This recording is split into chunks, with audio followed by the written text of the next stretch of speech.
I call upon Dr. Ajanta Sen, Director of the Solar Project, Mumbai, India, to chair this session. I also call upon Agung Zainal, Sandamali Edirisinghe, and Pathum Egodawatta to come up on stage.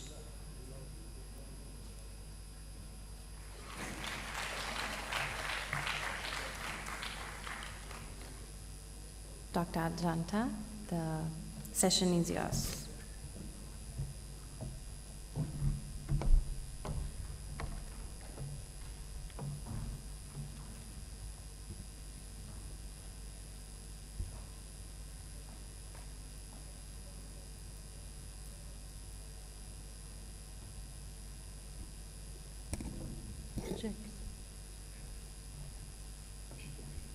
I have a very simple job here today. The job's been simplified by the fact that we're running short of time. And so my only job is to make sure that the speakers stick to their schedules, right? 15 minutes, guys. And if you don't, then there'll be this huge bell over here that I'll start knocking on. So I request the first speaker to please go up and begin your presentation.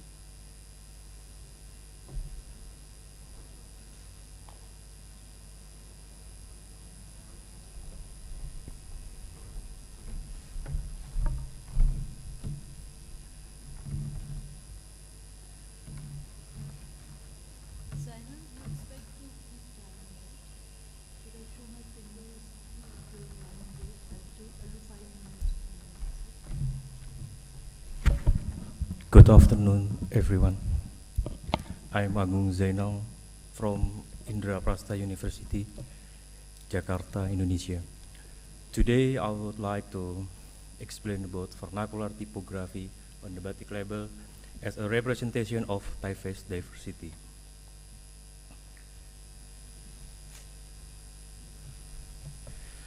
Batik was introduced since Majapahit Kingdom.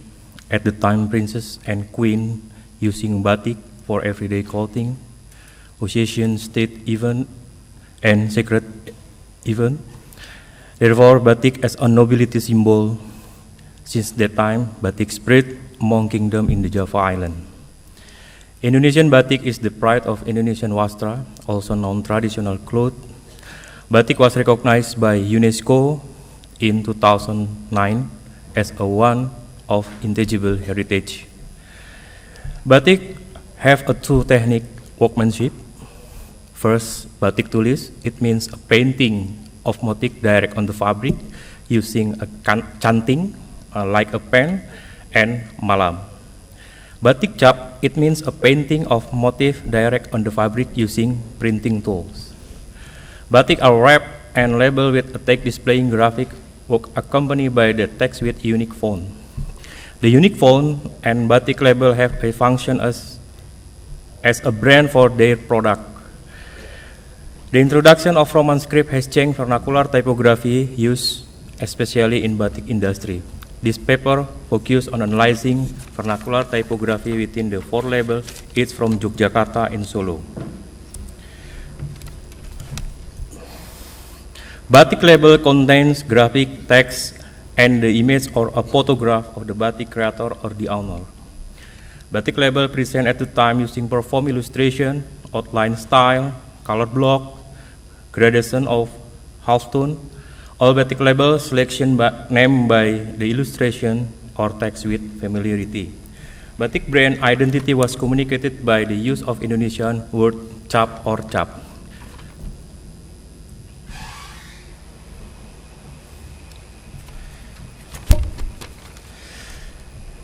The illustration dokar on the batik label as a represent life in the Java society. The typeface used in the batik label were handwritten, creating a vernacular feel on the common serif, sans serif typeface. Dokar is host creates and served as a mean of transportation in Java rural area. And second picture, Jujur. Jujur also has known relationship with truck illustration and batik industry, but the creator used this name to ensure about this quality of product. Jujur means honestly.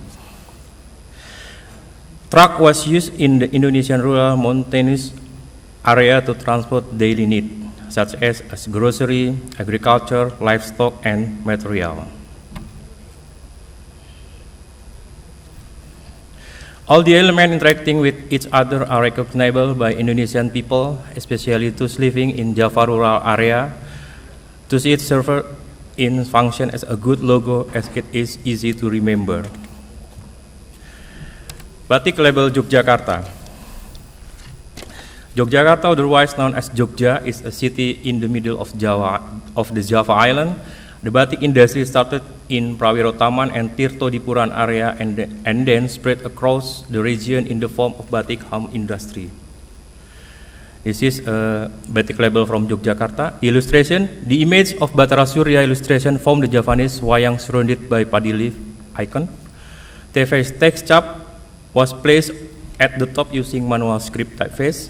Text Batara Surya using Grotex, sans serif typeface written in linear outline. Text Batik Tenun using transitional serif with shadow. Text Yogyakarta using old style serif. And two, illustration. The illustration was of batik worker painting the fabric. Typeface text Batik Jogja Asli using Grotex. Typeface with light style and bevel effect. Text Batik Jogja was made using typeface Grotex, typeface with condensed style. The text one take what and Jogja using Grotex typeface with light style and bevel effect. One take what literally means strong and not easy to fade color. Illustration. The illustration of woman dancing on traditional Javanese dance called Srimpi. Thus the batik label was named Batik Srimpi.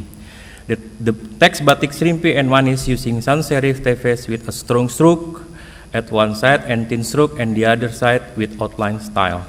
The text quad one text Jogja Asli and halus using the same typeface as Batik Srimpi. Illustration of a kingly or princely figure clad in Javanese nobility garb. Typeface text Batik Cap Priayi using serif typeface between little bracket with strong stroke and hairline outline on the typeface. Priayi means nobility. Text Sogagenes Jogja Asli using sans serif typeface with outline. Batik Solo. Solo, also known as Surakarta, is one of the cities located in the middle of Java Island. The batik home industry started in Laweyan and Kauman region before they were spread across the region. The growing of the batik industry sees the batik label as an important item needed to give sign for each individual product. This is a batik label from Solo. The illustration used within the label don't seem to match with each other. The brand is Putri Duyung, which means mermaid, but in the illustration show the photograph of a girl which was the daughter of the brand owner rather than a mermaid. The text Putri Duyung using old style serif. The text Batik Solo using lineal serif, while the text Daftar using the lineal sans serif. Batik Solo Asli illustration. The illustration of stars above the mountains. Text Batik Solo Asli real Batik Solo using old style serif with a little heavy stroke. Text Sogagenes use sans serif with rounded style in the end of terminal, while the text Batik Bintang Mas use the same text as Batik Solo Asli. Tiga Canting illustration. So the three chanting. Chanting is like a pen tool to write paint the batik motif on the cloth. Batik traditional text use sans serif typeface within stroke and extended style. The text Tiga Canting was written using script typeface with shadow matching the style of handwritten or lettering style. Solo Indonesia use sans serif typeface. Illustration. The label batik shaped like a shield with the motif batik in it. Puspa Dewi using script typeface with handwritten style and emboldened with outline style. Batik halus using sans serif typeface. Text Solo using sans serif with outline style. The conclusion is the batik label Solo and Yogyakarta apply many variations of typeface. The typeface used on the label give the impression of old style, traditional look, or vintage. One of the many reasons why these typeface variations were mostly used in batik label was the quality of readability. Besides the reason concerning the principle of typography, the local philosophy and local value also play a role in determining the typeface used in this batik label. Culturally, Surakarta people are more grassroots and more fluid in contrast to the rigid Yogyakarta people thanks to its Sultanate influence. Batik label, for example, refer the symbol of high culture like God, Betara Dewa, high culture Serimpi dance, and their nobility the Priai. Meanwhile, Batik label sorrow refers the symbol of everyday daily life, such as the family doctor, the chanting, and the environment landscape. This shows that although the batik was produced not by a commercial company but by the batik home industry, Indonesia label are visual identity of great masterpiece that represent the local value through the usage of vernacular typeface and illustration. That's all. Thank you.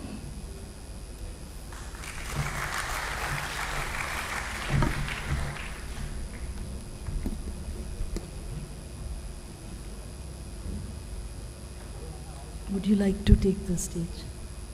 Go ahead. Thank you for keeping time.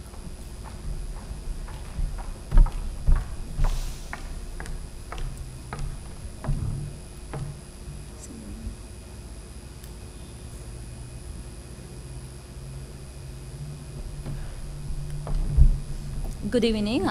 I'm Sandamali Edirisinghe from National School of Business Management. Today I'm going to do my paper presentation on decorative Sinhala letter forms using Kandyan mural paintings. It is an honor to do the presentation here, especially in front of my lecturers in both University of Moratuwa as well as IDC IIT Bombay. Kandyan era is one of the most significant eras in Sri Lankan art history. Kandyan temple paintings can be found in Buddhist temples of 18th and 19th centuries. And there are more than 300 temples with some part of their traditional paintings still preserved. Kandyan mural paintings are in horizontal strips as continuous narrations depicting Buddhist religious themes. Kandyan mural paintings are very abstract and stylistic art form. Vihara walls are usually covered with Jataka subjects in long panels of continuous narration set close together, one above the other, the narrow space between sufficing for a short explanatory note or a label may be inserted in the picture itself. This is a quotation from Kumaraswamy.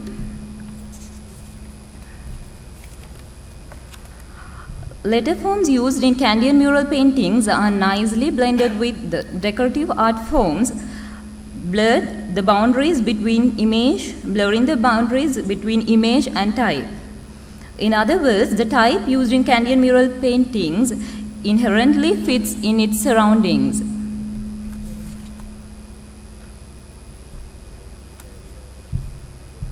Unlike the centralized compositions which can be taken at a glance, especially in Anuradhapura and Polonnaruwa eras, the registers in Kandyan mural paintings requires more active participation of the observer to comprehend the narrative content depicted in the illustrations.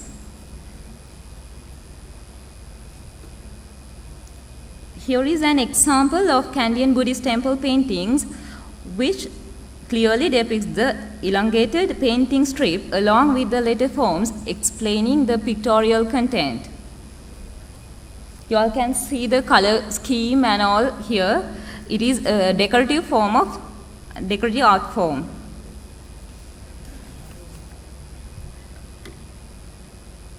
The Kandyan painter has cleverly blended the letter forms with the decorative painting style. The letter forms operates as pictorial subjects while still functioning as linguistic signs.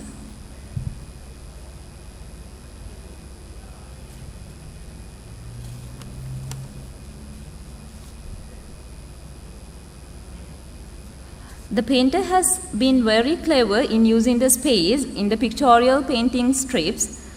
He has placed the type without disturbing the picture, yet giving the necessary importance to the type as well. In order to blend type with the decorative art form, the painter has done subtle changes to the stroke, curve, and the proportions of the type. And also, the type is not overpowering the text, overpowering the picture, but blending with the picture while enhancing the meaning of the visual.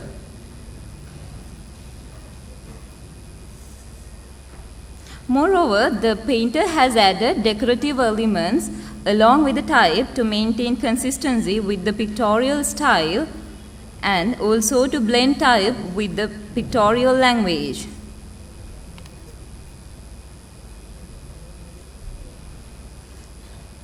Here are some examples of decorative elements added along with the type in Kandyan mural paintings.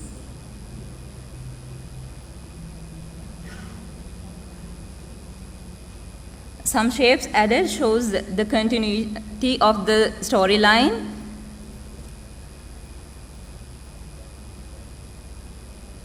Some more examples of the decorative elements added along with the text.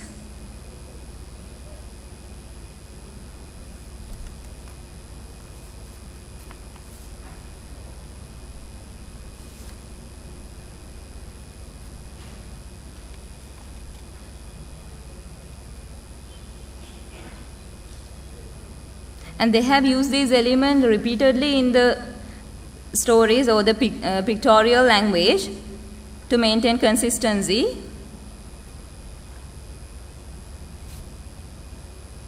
Other than adding external elements, decorative elements, the painter has done subtle changes to the letter forms in order to fit them in the visual context. It is apparent that the subtle changes done to the terminals, curves, etc. has helped in blending the type with visuals as well as in locating type in the limited space in between the pictorial language.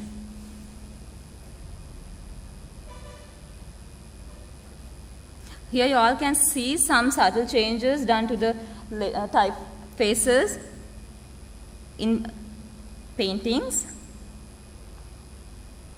In these letter forms, painter has done subtle changes to the curves and again some terminals. You all can notice in some of them, they have extended the terminals a bit.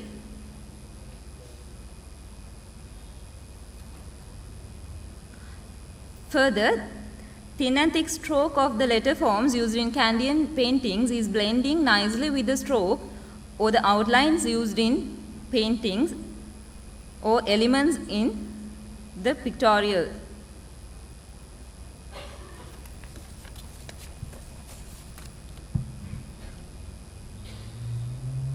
The painter has changed the stroke, curve, and the proportions of the letter forms at times depending on the limited space within the painting.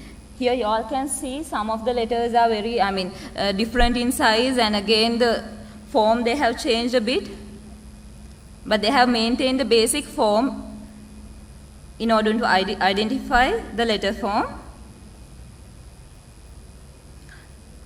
To conclude, the Kandyan paintings are good examples to illustrate blurred boundaries between type and image, and also to analyze the relationship between visual and verbal language. Thank you.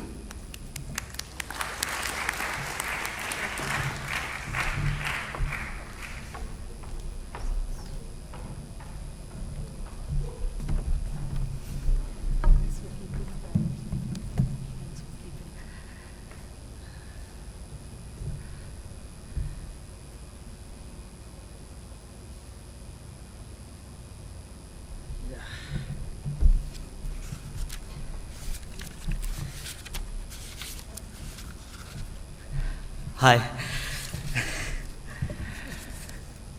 Okay, so the title of the talk is Disappearance of Kundaliya, the Sinhala punctuation mark. So it obviously speaks about a disappearance of a certain thing, which is a punctuation mark, which is a typographic element in a document or a text. So And what I'm trying to do today is to look at what happened to Kundaliya during the 19th century and 18th century, and look at a few documents which are either Kundaliya is present or either absent, and maybe try to think about and maybe ask some questions about what are the reasons behind these scenarios or what happened. So this is some versions of the Kundaliya, some typographic versions, some different type designers designed at different times in the past 10, 20, 12 years. What do you think? Does it look like anything that you know? Does it look like a porcupine or a snake? Because it means, the Kundaliya means snake in Sinhala, like classical Sinhala language, so it kind of represents that. And Kundaliya originated in palm leaf manuscripts. And Kundaliya is not just a punctuation mark in the sense, most of us think it's a common knowledge is that it's the punctuation, the full stop in Sinhala, but it did not originated in the palm leaf manuscript as just a full stop, as we know in regard to the Latin typographic standards. So Kundaliya has multiple functionalities, had multiple functionalities in palm leaf manuscripts. So when it's used once, it was used as a full stop mark or also as a pause. So originally the Kundaliya was used on the palm leaf manuscripts, which had Buddhist inscriptions and writings and verses, which a monk was supposed to read out to the followers. And a single occurrence of the Kundaliya would mark either a pause or again like stop of end of a sentence. A double occurrence would mark a verse, a section, or sometimes even in a nicer, like a better way to put it would be an end of the idea of that text, that block of text. And there's a lot of conventions that are seen in different variations, but that is not the topic of the talk, so I'm going to move on. So the most interesting thing for me, like today what I'm going to talk about is what happened to the Kundaliya as a typographic element in these different periods, and this is just something that I broke down to build my narrative. So let's talk about the Dutch press first. The Dutch press in Ceylon was it happened. It started 280 years ago. So we are celebrating 280 years of Sinhala movable letters today or this year. So the Dutch press was started by as a joint venture between the Dutch government and the Dutch Reformed Church to print out the government documents and then also to print out spread religious documents. But the cool thing about them is they started using the Kundaliya under the same kind of standards or the same way that the Sinhala palm leaf manuscripts used it. And they actually started using this as a decorative element, and also to kind of went crazy with it sometimes as well. So they started using this as an ornament and also to build initials. You can see the beautiful ta surrounded by porcupines or snakes, you can say. You can see, I mean, if you can take a closer look from where you are at, you can see they're mixing different type sizes and kind of building. So these are actually some of the earliest typographic examples of Sinhala language, the first prints. Yeah. So then came the British, and the Dutch actually had to give in their press to the government, but the British government press did not function well. So during the early, in Sri Lanka, so in the early years, until mid 19th century, the British missionary presses, which started around, the first British missionary press was opened in Colombo around 1814, 1815. So they actually, the missionary presses started producing a lot of documents and testaments, because there was a lot of evangelism power coming from the Britain, and they had a lot of backing to go around Sri Lanka and the region and spread Christianity. So I'm going to talk about the early 19th century first. So this is the first modulated Sinhala type. So this was printed in Serampore Mission Press in India. They are known for their work during this time, covering a lot of different Indian scripts and the regional scripts. So they don't have Kundaliya at all, and there's nothing. I've looked through these books, and it's just not there, nowhere. And it's weird, because you can see the Sinhala numerals and some others are still there, but do you have any idea why it could happen?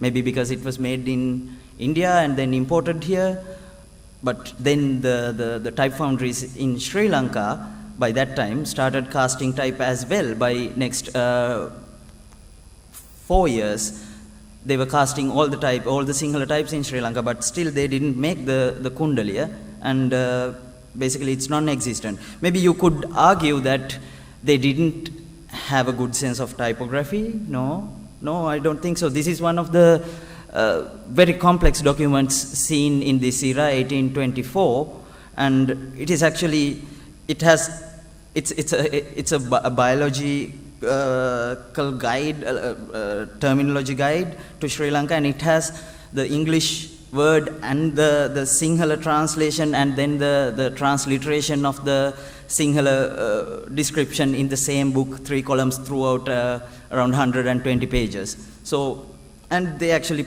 did it pretty nicely. So, but by the mid-19th century, there's this really interesting thing happening. I couldn't resist putting this in. It's not relevant to what I'm talking about, but it's really nice, because this is one of the books printed by the Candy Tract Society to teach the local boys the way of God.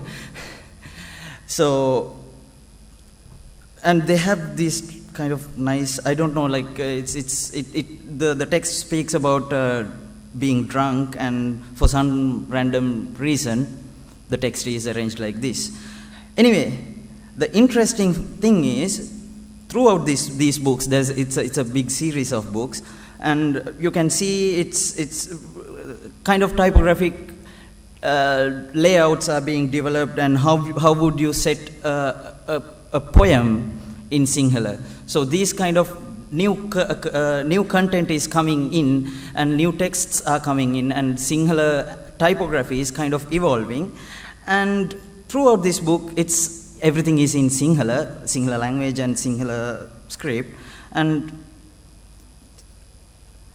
there's one lesson where you are taught Pali, the traditional language which Sinhala is which Buddhist texts are written in, and there you have Kundaliya as a full stop, and the full stop is being replaced by Kundaliya in a sense in this context. So I don't know, maybe they decided that maybe it's an old element and it relates to Buddhism, maybe we should avoid using it for Christian texts. I don't know. And so I'm going to just put everything that happened after I'm not going to talk about the Buddhist press at this point, because I have 5 more minutes left. So the commercial press and the newspaper industry, this is one of the government printers, a book printed by the government press, and it was a commercial product. It was sold, so that's why it's in the commercial printing section. Here also you can see this is becoming a norm, and the Pali texts always has this Kundaliya. And here, if you look closely, you can see both Latin standard full stop and the Kundaliya is used to mark the verse probably. And then these are some of the type specimens, Sinhala type specimens from late 19th century and early 20th century, and some of them have the full character set definition, but none of these specimens have Kundaliya, and it's basically most of the commercial printers. This is from one of the biggest commercial foundries that was in Sri Lanka, the Wesleyan Mission Press and the Kure foundry, and none of their specimens actually have a Kundaliya, and it's not seen. This is, yeah. So coming towards late 20th century, this is a memo from University of Peradeniya to Monotype in 1950s, asking for them to add the Kundaliya to the Monotype casting machine and add the character, and they're saying the Kundaliya, the meaning snake, is used in the traditional Sinhalese writing to represent the full stop, just the full stop, and it's used in traditional Sinhalese writing. And this is another letter from Monotype archives, and it's Mr. Goodall writing, who mentions that the sign is used in Pali texts and is the equivalent of a full stop. So this is 100 years after what we saw, mid-19th century, and by that time the norm kind of, it was established, and the full stop, the Kundaliya became something that's attached and related to Pali and Buddhist texts. And this kind of shows us what? So that's the question. Is it a disappearing of a certain element? Is it something bad? Is it something coming from the missionaries trying to kind of attack Sinhala language? If you think about it, the Wesleyan Mission Press, which kind of developed the Sinhala typography into the level we have, were the same opposition when the Buddhist revival happened. So they actually built the standards for the Buddhist press to pick up in 1860s and kind of start attacking back at the Buddhist revival movement. So there is no hard truth about it, because it's still an ongoing research, and these are kind of things that I found out during my MATD research, so my research at Reading University. But so this is not a complete story, and but there are some stories and there are some documents we can look at and start discussing and asking these questions about the history, and maybe then we could start answering. But just today I just wanted to see what can I find if I try to search for Kundaliya online, and I got this much results on Google.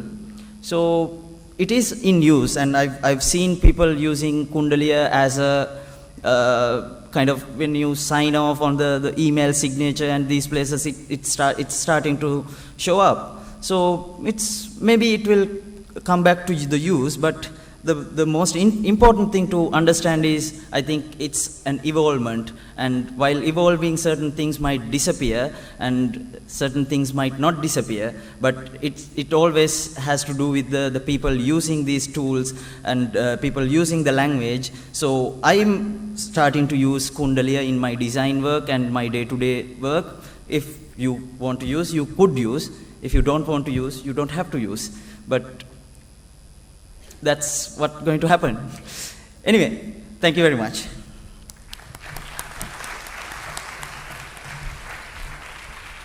We've had very interesting presentations by three young speakers. Thank you for keeping time, indeed reducing some of the time that was set aside for us. Here's the theme was typography and local culture, and the presentations represent a great example of critical regionalism that was enunciated by our previous speaker, Nandita.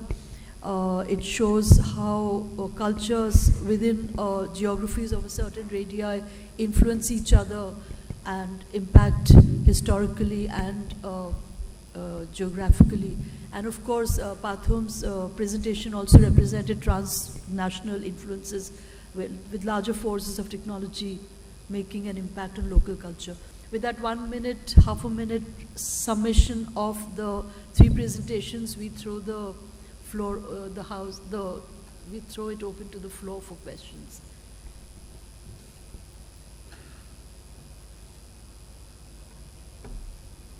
Can we please have the mic?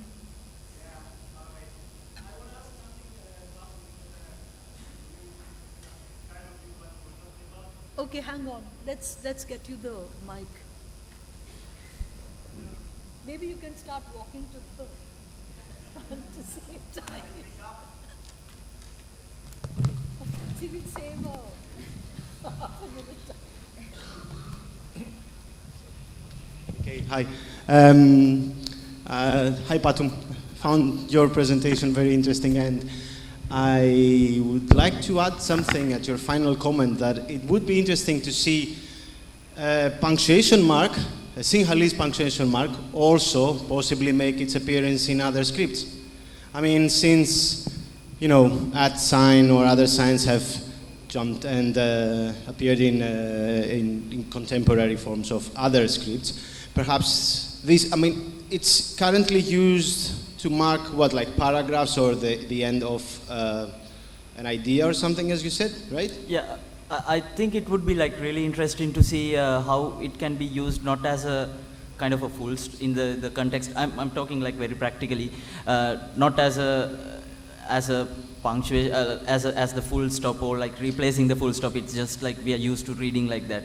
And it's that's where the Sinhala language is at right now. We use the normal full stop punctuation mark. But it would be really interesting to see how Kundaliya could be used in other cases where you have like chapter breaks, or like something that I like kind of lightly touched upon is how Kundaliya is used to kind of separate ideas or sections. So it would be interesting to see how that can be kind of implemented or used. And like with a semantic. About a classical Buddhist text. sorry. Are classical Buddhist texts read out in some sort of meter or chant, or so? My question would be: would it indicate a specific intonation or some sort of tailing off of a verse or something? I can't give an answer to that. I haven't done enough research into the exact because I'm not using primary sources to I'm not using primary sources to talk about the palm leaf manuscripts. I'm using secondary sources, people who have written about that. So I haven't read anything about that.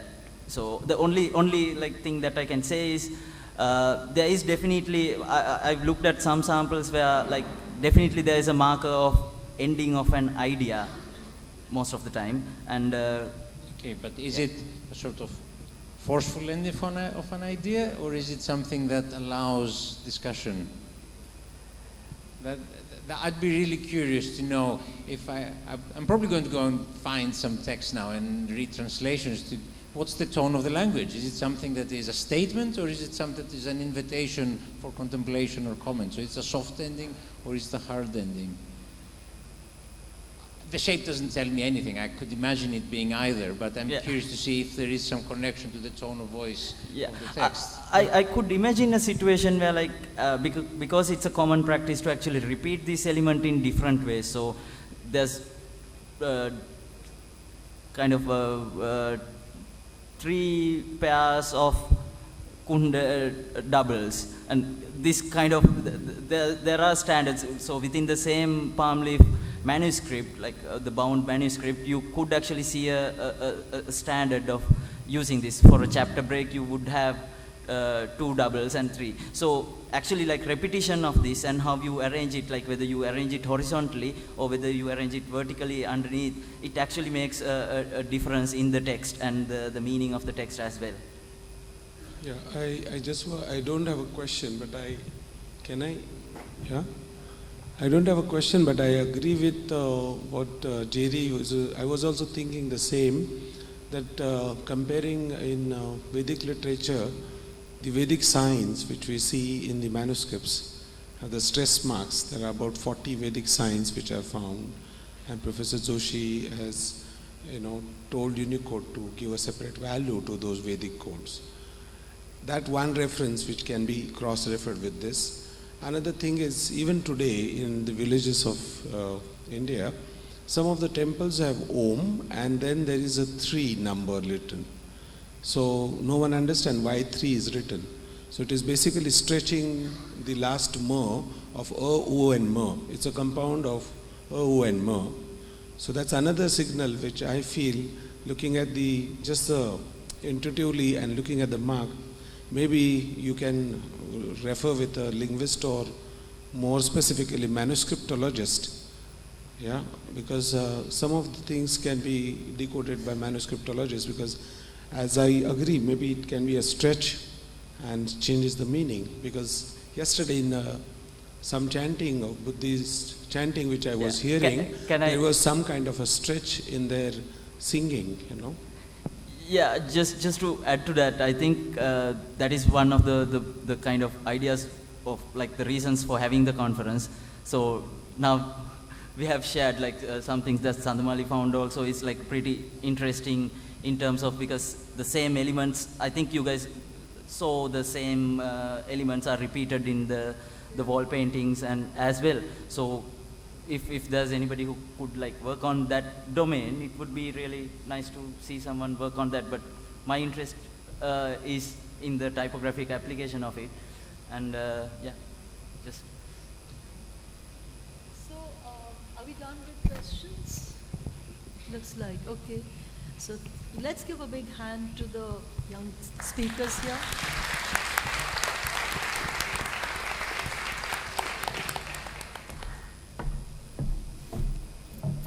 And on that note, we conclude session 4 on typography and local culture.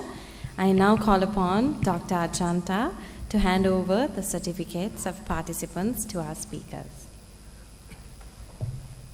Agung Zainal,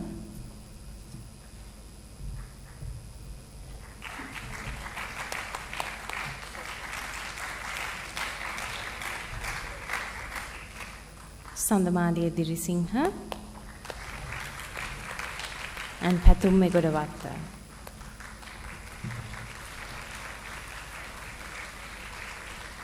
Dr. Ajanta, please accept the small token of appreciation from the Typo team for chairing this session. Thank you. And now we move on to the Typo quiz, which was eagerly awaited by many. So it's session 5, and the 5th session will be conducted by Professor Uday Kumar. So to chair this session, I call upon Professor Uday Kumar.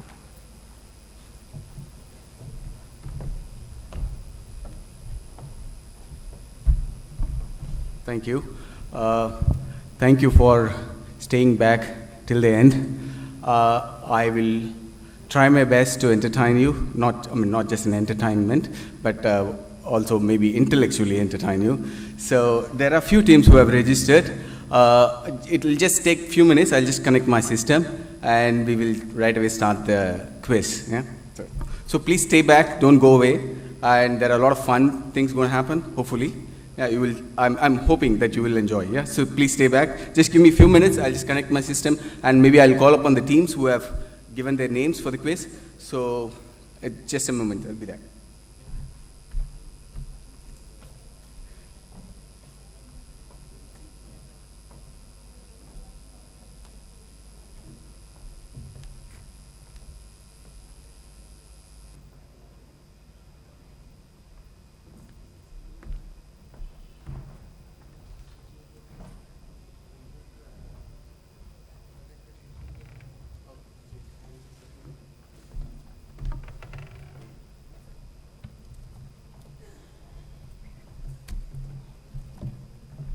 Okay, so I think they're connecting the projector. So meanwhile, I'll just call the names of the teams who will be coming onto the stage, who will participate in this the quiz. Nadum Edirisinghe, University of Moratuwa. Could you please come onto the stage? You have given your name for the quiz. Is he there? Nadun? Okay, maybe I'll call the next team. There's a team called T-Channel, Hamid Nazar, Khave, Arbani, Kuanchi Ren. Yeah, please come on to the stage. We will also arrange chairs for them. Let me briefly explain to you what this is going to be. There are 4 rounds, 4 different rounds, and each team will get a question, and at the end of the rounds, even the audience will have a question, and they will have points for each of the correct answers to the question, and I will also kind of meanwhile tell the rules and regulations of the rounds in between, whenever the round starts. Yeah. Team Channel, please be on the stage.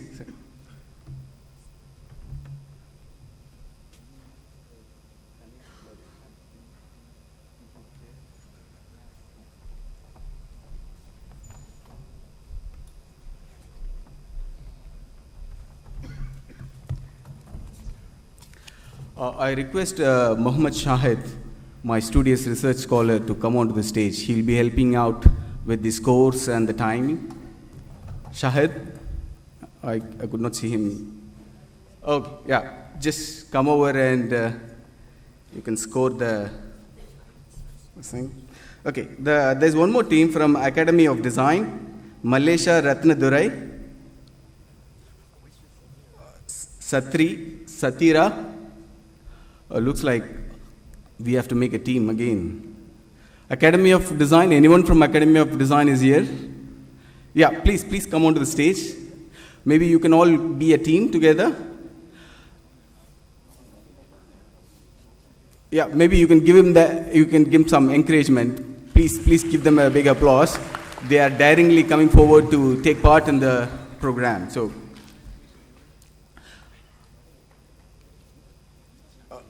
From University of Moratuwa, Nadun, can you just come up and maybe you can call 2 more of your friends so that University of Moratuwa can be a team. Yeah? Please, so I can see so many volunteers at the back seats. Maybe some of you in the graphic design or typography specialization who can take part.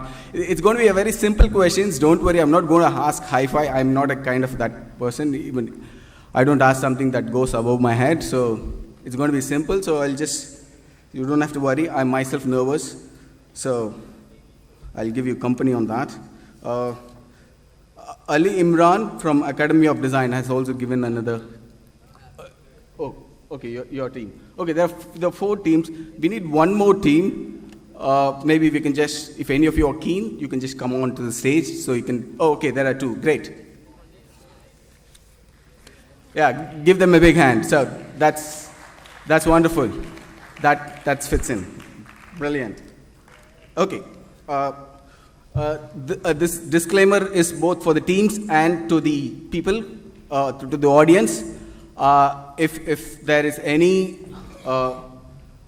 mistake or anything logically wrong on the questions, please don't question me. So we can discuss that at the end of the quiz. Okay. So I don't think we need to kind of discuss on that during the program. So I think I'm the boss here, hopefully. Sumitri, I think I'm the boss here at this moment. Okay, thank you. So, okay, you have to abide by the rules. So we will discuss something goes wrong. Okay. I think before wasting time, I should start.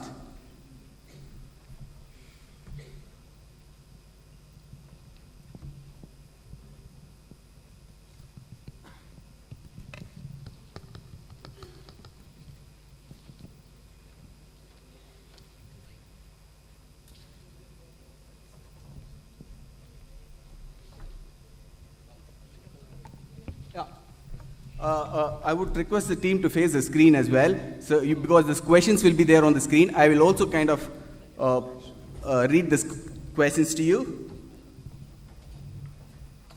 This is the first round, which is an objective. You have a simple questions. You have to make a choice from the options. And Like I said, at the end, the audience will also get a question. But meanwhile, I don't want you to prompt the answers. Let the team answer. Yeah? Okay.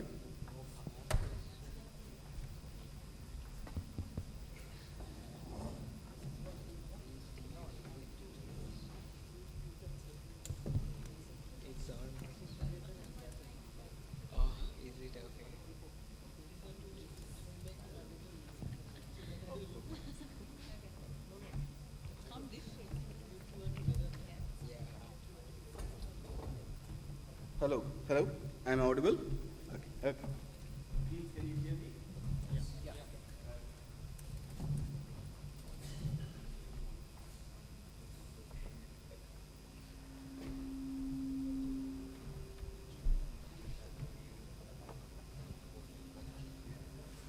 Okay, we are there. Oh, okay. So this is the first round. Maybe we will number the team. So you can be team 1. T channel can be the team 1, team 2, team 3, team 4, and team 5. Okay, we'll start with the team 1. So each team will get 2 questions.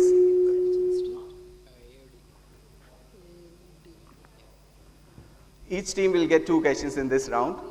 And you will have 10 points, and there is no pass question. And if you don't know, maybe I'll just pass it down to the audience. Let's see if the audience can answer. Okay, I may have to rush a bit because all of them are tired, so we may. Okay, 30 seconds. Yeah, you get 30 seconds for the, or maybe 15 seconds because it's an objective. I'm sure you should be able to do it. Okay, so you can sit there. So probably. Okay, so we'll start. So please pay attention. Okay, I'll be giving you in between clues, but don't expect too much. So, okay, the first question. So we'll start the round to team 1. Okay, ready? Who is the author of the renowned typography book, The Elements of Typographic Style? You have the 4 options there. If you want to get into typography and type design, you must read this book. It's a very well-known book.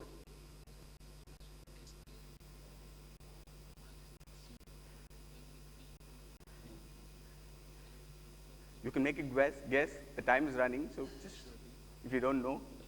B. Eric Gill. I think he wrote the essay of typography. He is not the. Anybody from the audience who knows the answer? A. Yeah. Robert Bringhurst has written this book. It's a very fabulous book. He's a Canadian typographer, and it's kind of a renowned book in typography circles, in the subject. Okay, the next question to team 2. What does PMS stand for?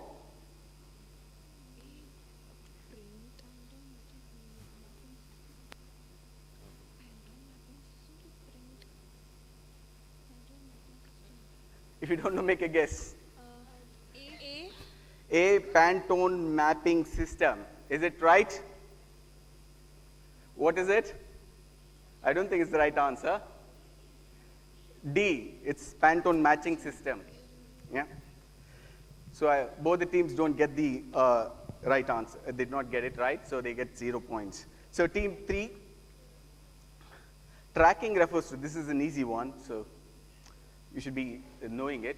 Like I said, it's also all going to be simple questions. Yeah. C, paragraph spacing.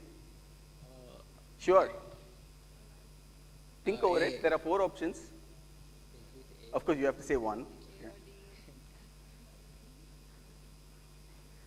Is it? Should we finalize on paragraph spacing?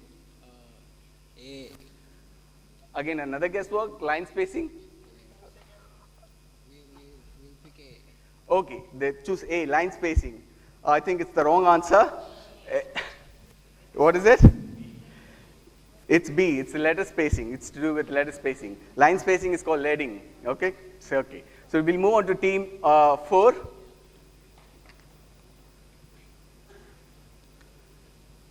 Who invented the lithography? It's a printing system. It works on the principle where the oil and ink, the water does not mix. So, D, Frederick Coing. I I think it's the wrong answer. Frederick Coing is a person behind the rotary printing press. Answers from the audience? C, yeah.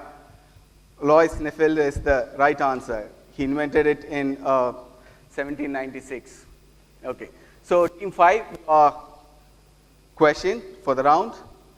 Black letter is also known as cursive script, majuscule, rustic capitals, Gothic script. I thought this should be easy. Maybe not.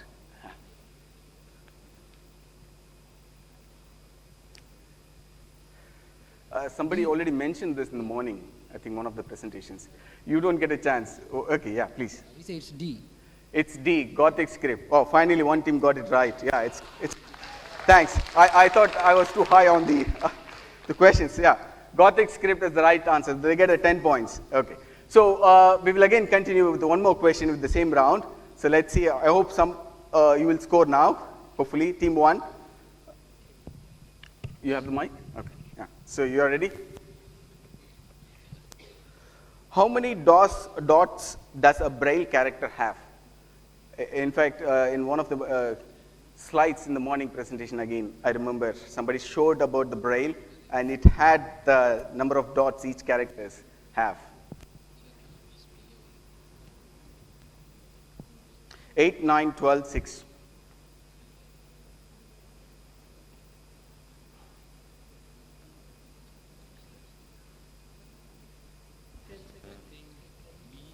B. B for Bombay, which is 9. Yeah? I'm sorry, it's not A also. Now you don't leave me any options.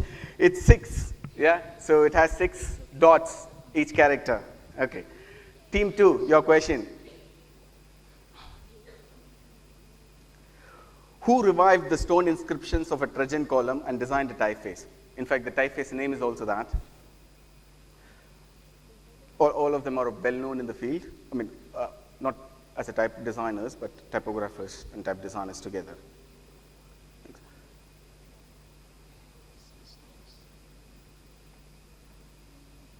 It has only the uppercase at the initial. Yes, yeah, please. A. Sure. Think over it. What? How many seconds? 5. Maybe you can finalize. B. Final. A or B? Final is A. A is the correct answer. Carol Trimley designed the. Yeah, it's called the Trajan font typeface. Yeah. Okay. The next question is to team 3. I'm just not adding on to the questions because we are just we have to go through 4 rounds. Okay, which typographer is identified with the new wave typography? He was part of the Basel School.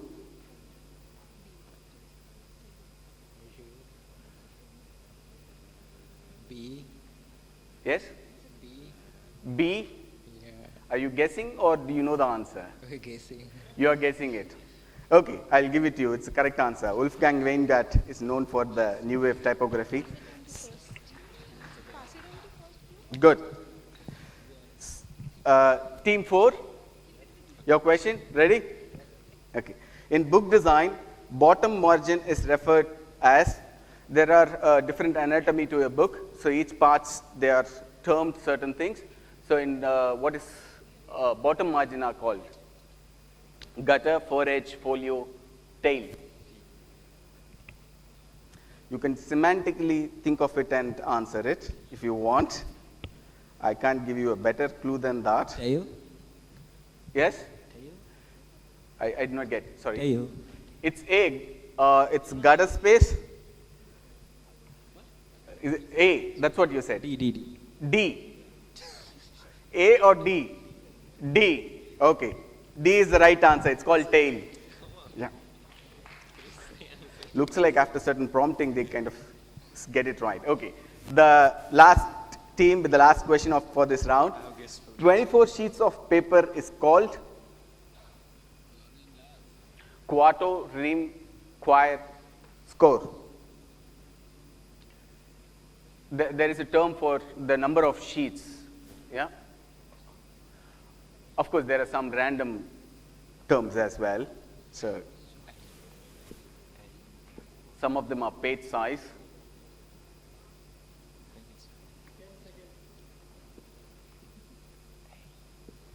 It's B. It's B, ream. Okay. I think it's not the right answer. Anybody knows the answer? C, it's called quire. Yeah, 24 sheets is called quire. Yeah.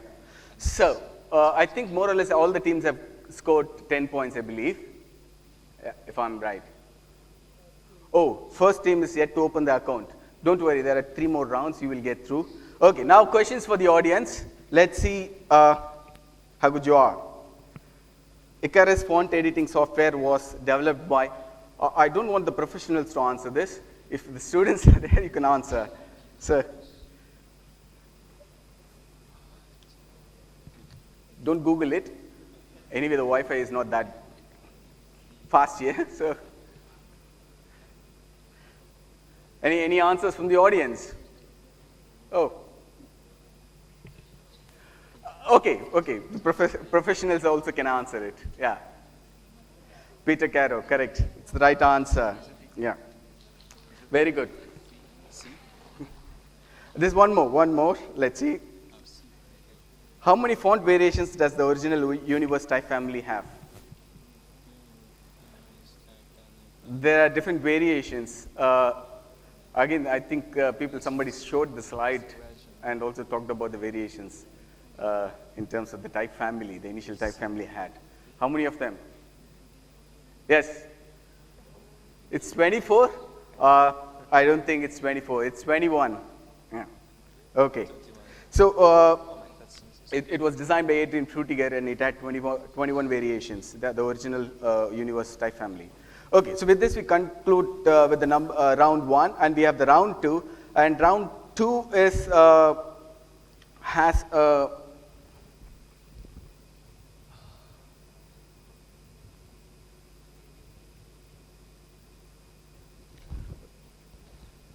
okay, round 2 is a visual round. You will have visuals on the screen. You need to identify. The first part is basically to do with the anatomy, and then we will move on to different terms and definitions. So you will have the visuals. You don't have options for it. You have to either identify or explain or define. Yeah.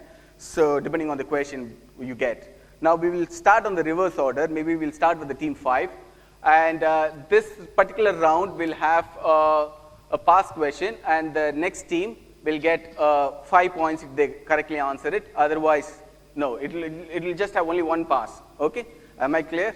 At least the teams has to be clear of this one. Okay, so shall we start? Team 5, are you ready? Okay, Yeah. good. What is the red part of the letters called? The first 5 question is mostly to do with the anatomy of the type. So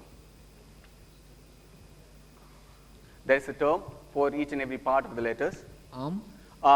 Yes, arm is the right answer. So they get a 10 points. Very good. So team 4.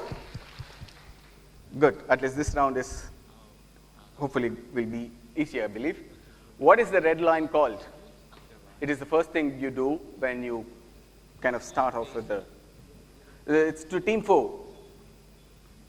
Is it baseline? It's the baseline. Correct. Okay. I told you it's going to be easy. Okay. Yeah. So team 3, your question. What is this part called?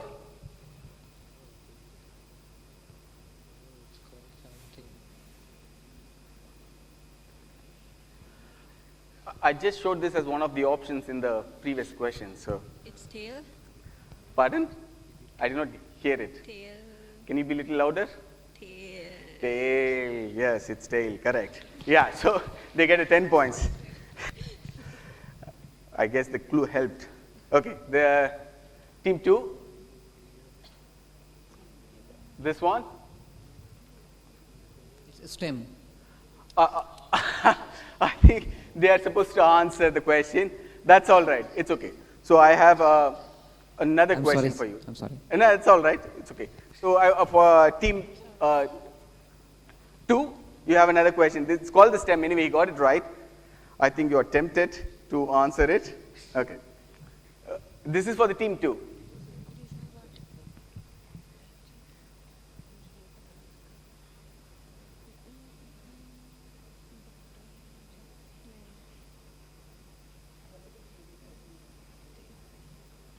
Come on, you can do it. Airports have what? I can't do better than that.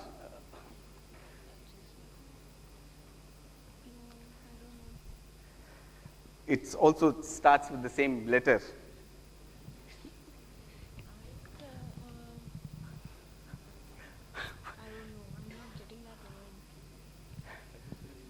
Guess at least. Time up. Okay, it's called terminal. Okay. Oh. Okay, I goofed up. Okay, next. Okay, anyway, so you get. I'll give them another question. So I did not realize. Okay, I gave up. So okay, this question for the. Oh, 1 second. Okay, I'll ask the question since he has in between asked you answered the earlier questions. What is the stress called in a typeface? What is the stress called? There's a term called stress, or maybe overshoot. You can answer any one of them. So, stress or overshoot.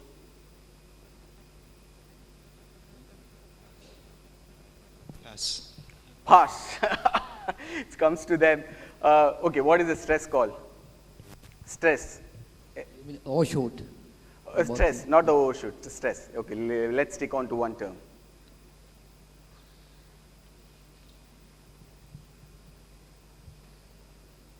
Okay, I think time's up. Anybody knows from the audience what is a stress?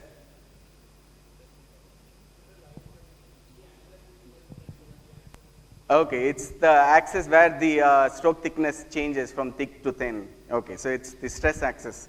Okay, so now we will continue with the round. We will start with the team 1.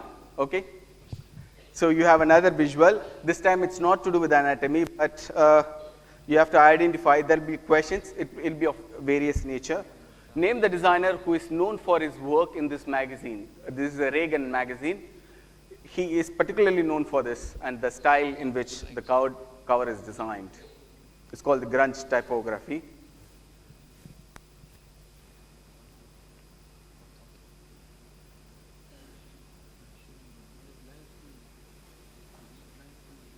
I think the graphic designer from Polish. No. He's a surfer.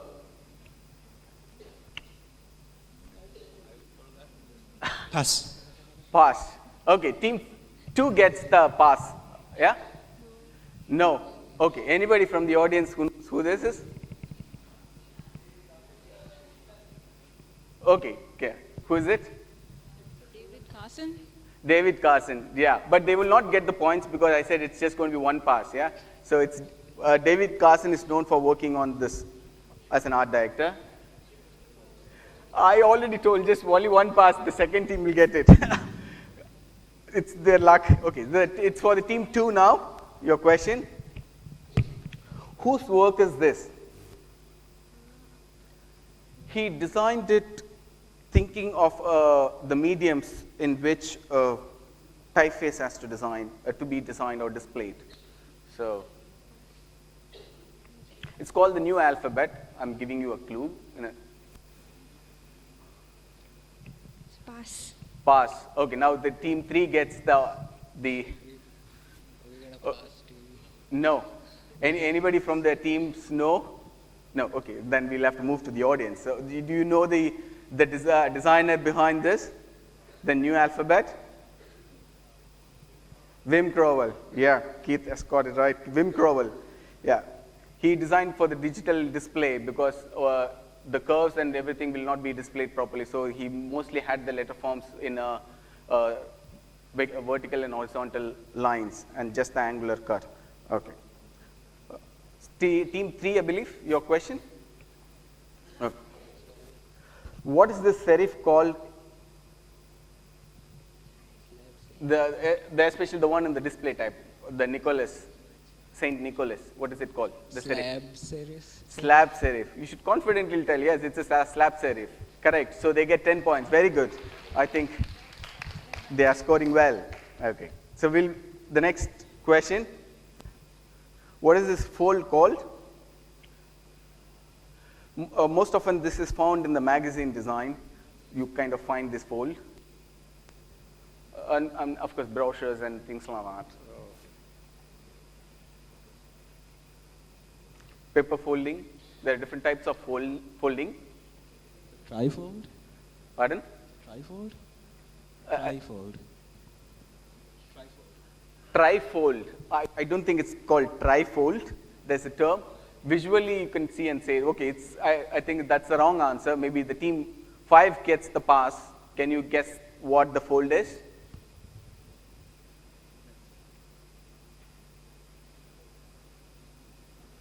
They also passed it.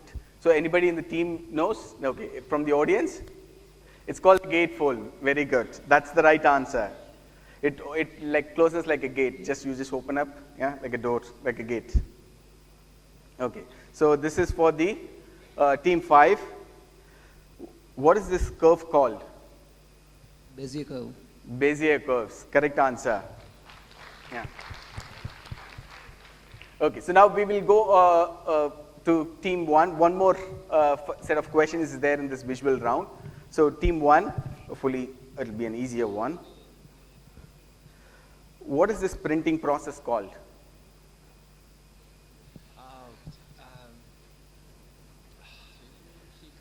I only know it's in my language. Okay, you can tell in your language. I'll see if any translator is there. Huh? Okay. It's not in screen. Chinese, it's called 雕刻. Is there any 雕刻? Engraving. Yeah, it is kind of that, but there's a term for it. But anyway, I give them the points. Yeah. It's intaglio. So it's just gravure also it's called as, where you engrave that and you apply the ink and then you put the paper substrate and then the ink is transferred to the substrate. Okay. So we can give them the marks. Okay, team 2. Name the founder of this erstwhile typography magazine. This magazine is not published anymore. It was one of the best magazines at that time, especially for the typographers, if you want to look for ideas. Especially my guru often refers to it in all his lectures. Professor G.V. Shrikmar, his favorite UNLC. In fact, in the workshop also he kind of spoke on that. It was published for 30 years and it got stopped in 1999. So it was the last time we got to see that. Okay, the pass. Team 3, can you guess? It's called upper and lower case. I can't say more than that. Pass. Okay, pass. Anybody from the team knows? Okay. From the audience? Do you know the person behind, the founder behind the magazine, upper and lower case? Herb Llewellyn, correct. Yeah. Okay, so team 2. What is this printing finish called? The GD. Oh, it's team 3, is it? Okay, sorry.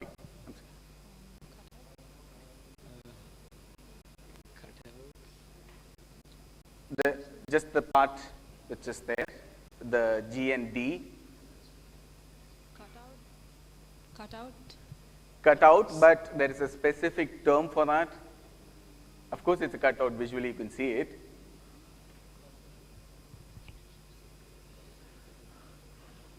Punctured. Yeah?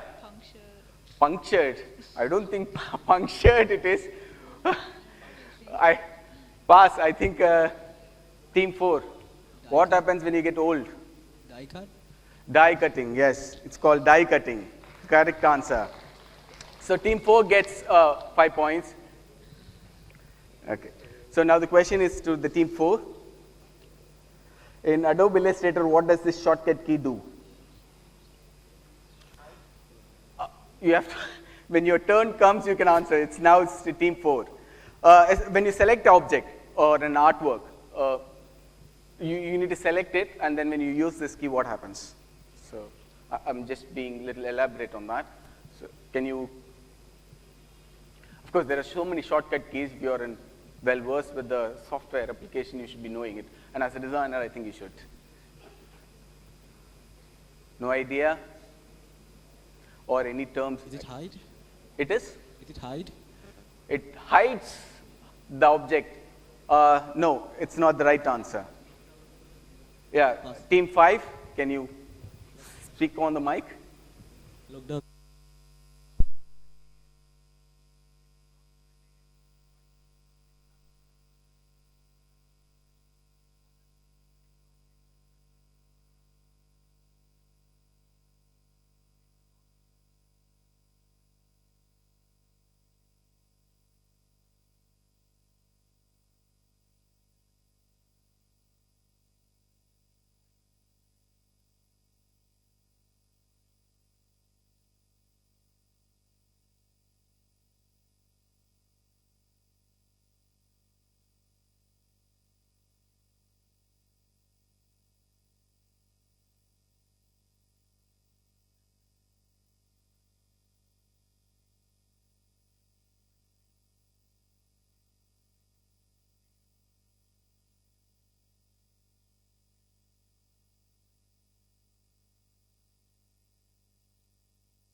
it's a plate. Very good. At least one team got it right in this thing. You can give them 5 points. Okay.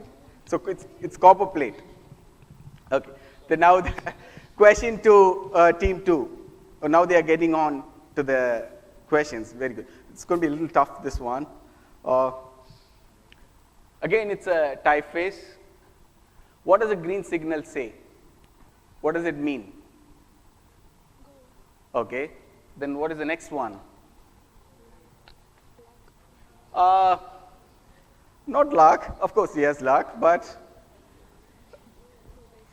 I already told one, gave you one thing. You just think over.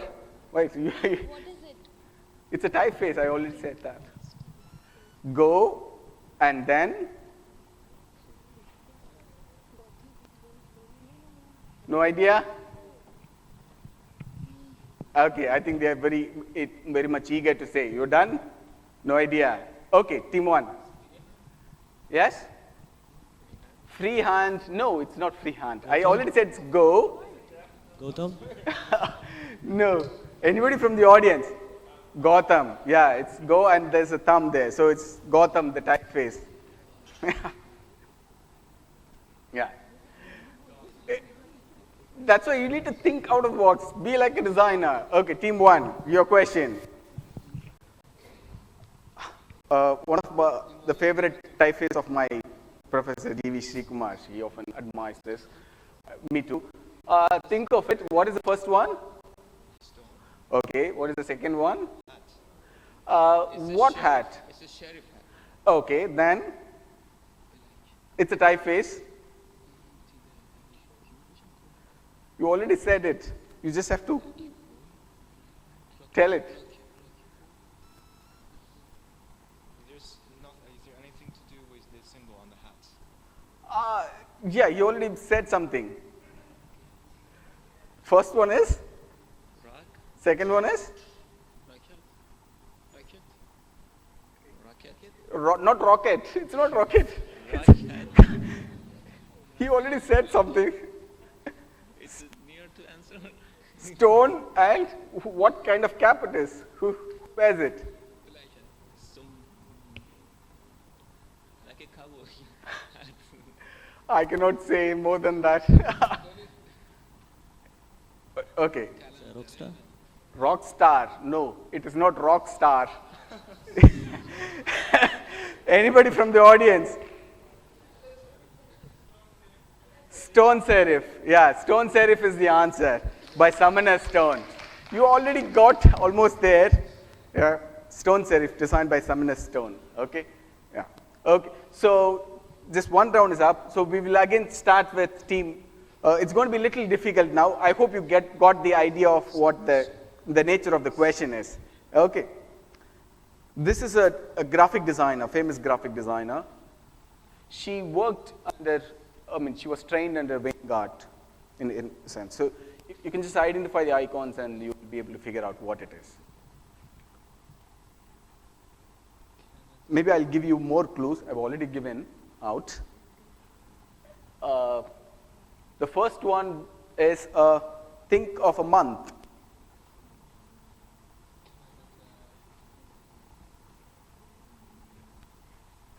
Okay, what is the last one? What do you say that? It's a? Human. It's not a woman. Lot of names. Oh, that's not a sign for a woman. A man. Man, then what is in between? The square. Yeah, it's a square, but make a connection. I already told so many things for you. I can't help you with it anymore. Otherwise, I would have been giving out. Gray color. Gray color.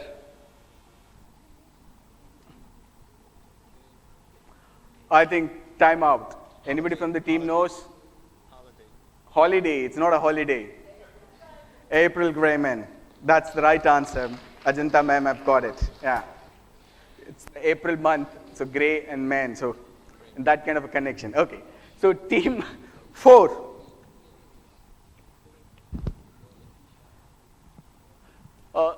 Famous designer. There is a typeface in his name also. So It's in the old style, you should say. Transitional typeface. I mean, of course, we are looking at the type designer, a well-known printer as well. Can you guess the team 4? You want me to spell anything else? What is the first one? It's a story of whom? Somebody is shooting an apple on the head. Think. I hope the picture is clear. You should have heard the story in your childhood. I'm sure many of you would have. Who is he called? He is a famous guy in the English folklore. Robin Hood. Or maybe you can go from the reverse. What is the last one? Grass. Grass. Field. Okay, grass. What is it? Something field, like work. There's what is that in between icon?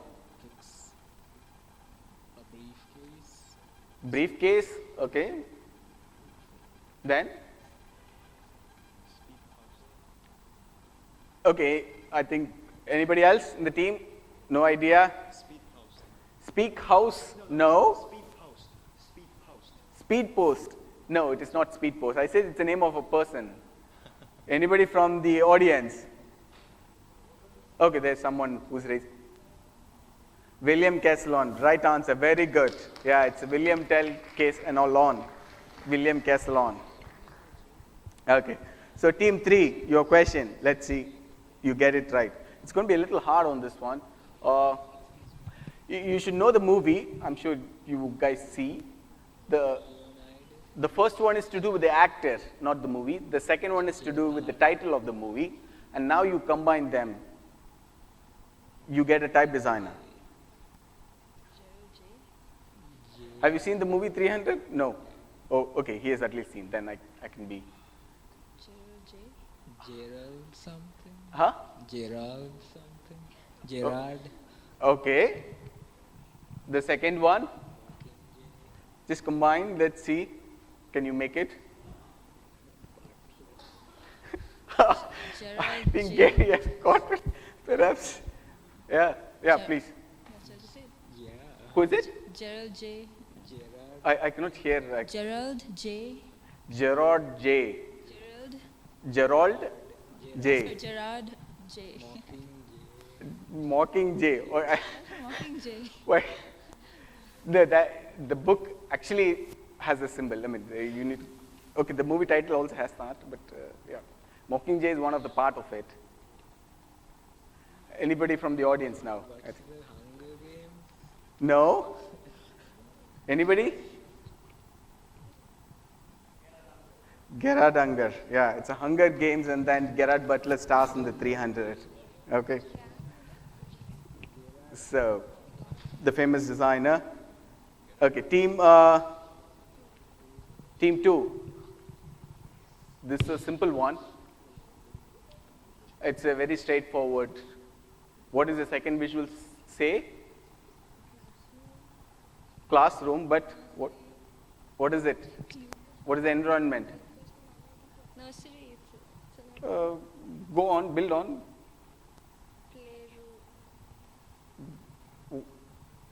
You come from a?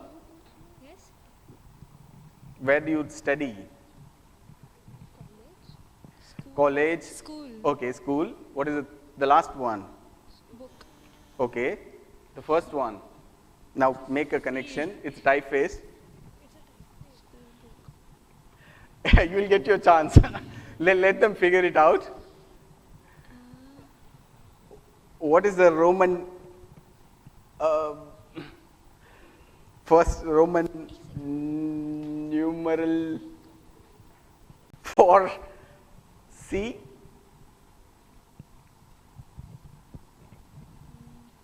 No idea. Anybody can guess from the team? Yeah, okay.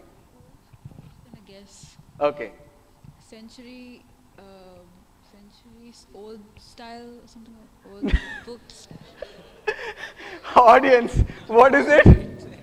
Centuries School book. Yeah, it's a century school book. Okay, team, last question for the team 1. Let's see that they get this. Okay. It should be up on the screen. A century school book. If you get the second 2, you will get the first one. Okay. Again, designed by a famous type designer. What is the last one? Hand. Second one? Round. Okay. Now, it's a typeface. The first one is a term, at least for the round and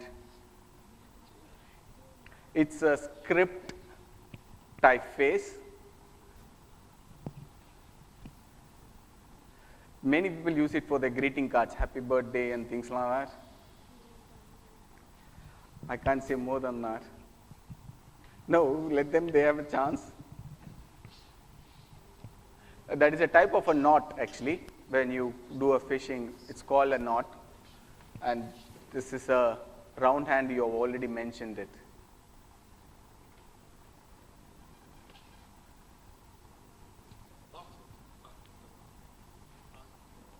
One last chance. Ox? Ox folks, what is that? I have no idea what that means. Okay, I think team 2 is very much urging to kind of say. It's a guess. Spencerian round hand. What is it? Spencerian round hand. No, I don't think it's a Spencerian round hand. Okay, let's go to the audience. Let's see if they can guess. They already said round hand. I think okay. By demand, okay, the team 2 gets a 5 points because they could at least spell out a Spencerian round hand, but it is not that. But can you guess what the right answer is? It's a Snell round hand. It's called a Snell knot, and it's a round hand. Yeah, it's a typeface. Okay. So that's the end of it. I think I have audience question. Till then, we will kind of accumulate the score, and let's see who is the winner. This is for the audience. It's going to be a little tough. You might have to twist a lot for you to get the answer. What is this? This is a person. Spider-Man? Is the name of a person. It's 2 words. Very good. Stanley Morrison. Okay, Stanley was the editor, or he was the creator of the Spider-Man, and Doors, Jim Morrison, who is the lead singer. Okay. Stanley Morrison. Let's see this one.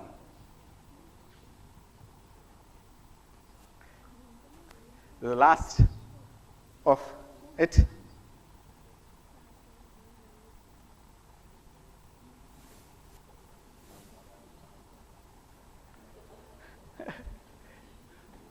You want a clue? Anybody from the team knows? You will get an additional point if you can guess it right. It's a typeface. It's a typeface. It's a single word. It's a typeface. What is the second one? The person Judi Dench is called. What's her role in that film? No? M. M. Okay. Now the first one is? B. B. The last one is? B. Bembo. Bembo is the right answer. Yeah, very good. Okay. That is it. So we are almost done, and we'll now see the scores. Team 1 gets 20 points. Give them a big round of applause. Team 2 gets 30 points. Very good. Team 3 gets 30 points. Very good. And Team 4 gets 25 points. Very well done. And Team 5 gets 30 points. Yeah, it looks like there are 3 teams in a tie, but I don't think we have time. But thank you for coming forward to play the game. So it's very nice. It was good. Thank you so much. I hope you guys enjoyed. Yeah, thank you.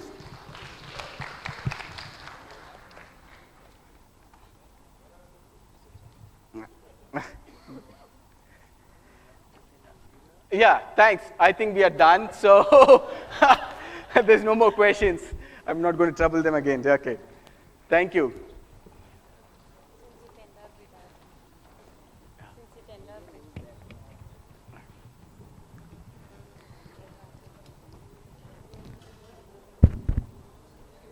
Since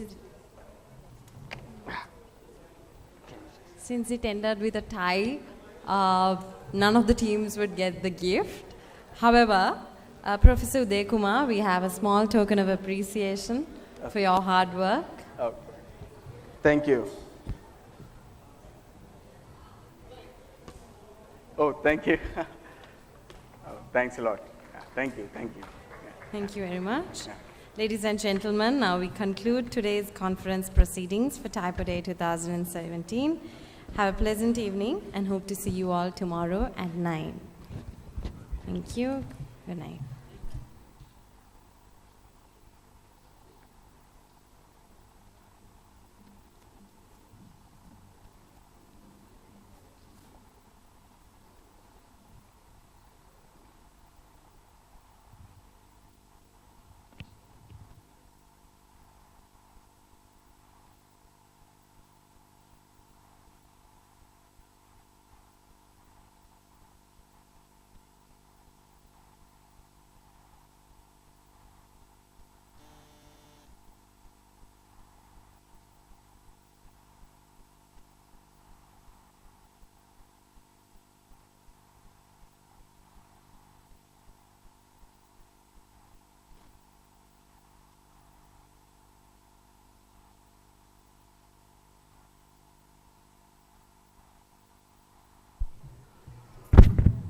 The teams who won can celebrate with a piece of cake outside. Thank you.